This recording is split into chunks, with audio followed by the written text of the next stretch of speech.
Hey there friends, and welcome back to my channel, or welcome to my channel if you're new. My name is Royce. I am a painter, sculptor, and a collector. Today I wanted to talk to everybody about the modern Disney experience for the everyday guest, not the AP, not the cast member, but the guest that it is kind of their first time experience. I recently just met up with my friend Em. By the way, I will link her channel below. Her channel is called It's Em. She's an amazing YouTuber, and it was her first time to Disneyland, and I don't get that very often, that experience with a first-time guest and really their expectations. So she just had went to Disneyland, and then she was going to DCA, and I met with her that morning, and I kind of just talked to her and her husband Chris about their experience, what they thought, how they felt, because I don't know about you, but I don't even know if those people that have those clipboards that check you at the end of your day at say, hey, how was your experience? And they like write down certain comments. I don't know how far that goes, but I definitely value the everyday guest and their experience at a Disney park. And she definitely had some suggestions and also some very legitimate complaints. So let's get started.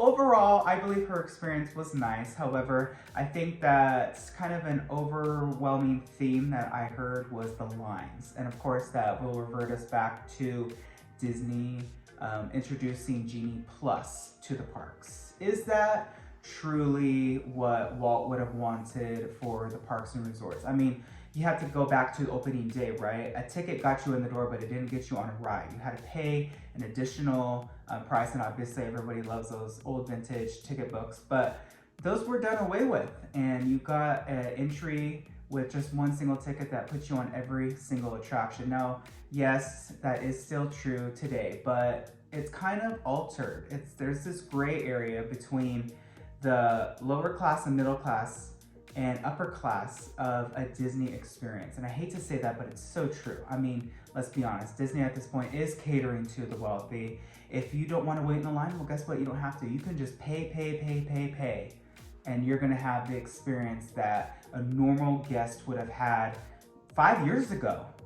Let's talk pre-COVID, for instance. I remember going to the park and getting a free fast pass, waiting my 40 minutes or however long it needed to be, and then going on. It really wasn't that complicated. And if it wasn't a broke system, don't try to fix it. And they did. And this is the concern that I have moving forward, is why, and I understand why they implemented it, is because of course Disney was financially strained because of COVID. I mean, this invisible entity really truly almost brought down the biggest castle magical company the world's ever known, right? Which is Disney. So I don't know about you, but I think that Disney could very well do away with Genie Plus. I think that it's time, and bring back the free fast pass, or give an alternative, make some sort of in between. Because I always remember, oh, those people have a plaid, right? That's amazing. And then the second thing that I definitely heard was all the refurbs. And of course, right now, Disney is redoing Splash Mountain into Tiana's Bayou Adventure. And that takes me to modern day Imagineering and modern day storytelling. I even saw this weird camera installed in the Haunted Mansion facade. And that was a huge concern. I do know that it's probably just due to them wanting to time lapse the construction of the new queue, which is fine, but it could very well stay there, we'll see. But let's jump over to Tiana's Bayou Adventure, for instance. And I just saw that the Disney Legends was announced. By the way, huge congratulations to Mark Hen, Disney animator. I got to have lunch with him at the studios. That was a dream come true. And of course, Joe Rohde, right? And I actually messaged Joe, and I was just like, congratulations on the highest honor that you could have achieved at the Disney company. But Disney did more or less push him out because he made too much money. And I think that that was a huge mistake. Also, Kevin Rafferty, these amazing, talented men who worked their way up. I mean, I know Joe started in the 80s, right? So you shouldn't have gotten rid of people like that. Getting rid of talent like Joe and Kevin and many others throughout the history of Imagineering is why Disney is kind of in its state today. And I know that Disney actually just retired or she is leaving, Barbara, the president of Imagineering, why would somebody leave that role? I don't think that people would leave that role unless they truly were unhappy or the company was unhappy. So there's always more to be said besides that headline where she's just moving on to greener pastures or she is, you know, changing her career path. No. I think that Disney finally woke up and was like, hey, what's going on isn't the Disney DNA. And if you mess with the Disney DNA, you're gonna mess with the entire storytelling concept, which is Imagineering, right? I mean, look at Epcot. I don't know about you, but that whole new entryway, I like the front fountain with the beautiful crystal fountain and like, it's totally a callback to the 80s, right? Which is beautiful, it's great. I don't think that should have moved in the first place, but I digress. The entire new area kind of just looks like a shopping mall. There's nothing about that that screams, wow, I am at a theme park. This is themed. It's really not, it's modernized. So I think that the do away with her will be good, and I hope that Bruce, and by the way, Bruce was the Imagineer president when I was in Glendale. So I was like, yes, I remember seeing him and I was like, okay, he's gonna be good. He really understands and respects and values the Imagineering DNA, which is storytelling.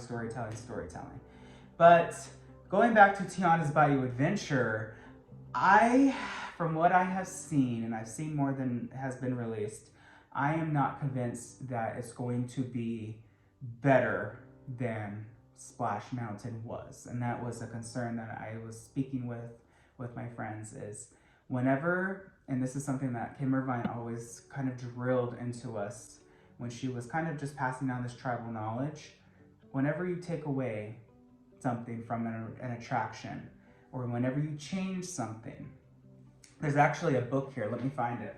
And by the way, her mentor was John Hinch, which by the way, if anybody wants to be an Imagineer, I highly, highly recommend this book. It's called Designing Disney.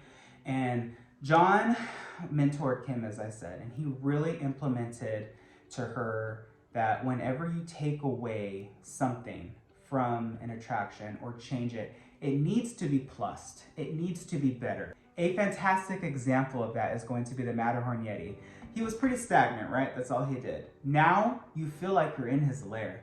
He jumps out at you. He's a lot more of a threat. That was a plus.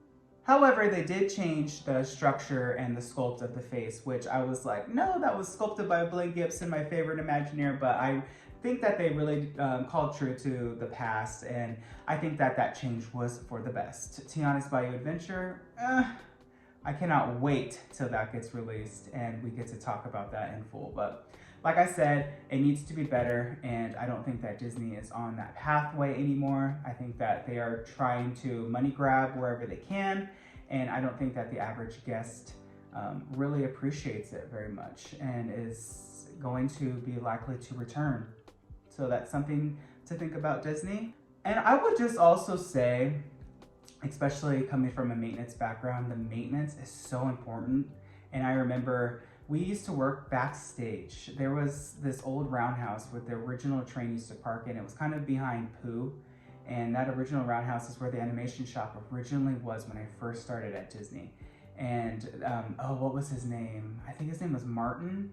He was a painter at the character head shop, and he painted all these beautiful characters all over the facade of these old tin buildings, which were kind of a maintenance corridor, if you were. There was this giant street backstage that had nothing but sign shop, animatronics, there was the vehicle area, and then there was the paint and color. It was so cool because it was like a artist's dream. And then at the very, very end, right next to Indy, was the Imagineering office. So there was this family, if you will. It was extremely functional. But now, because of Star Wars Land, all of that got demolished and maintenance is offsite, and Imagineering Anaheim is now offsite, and now they're separated.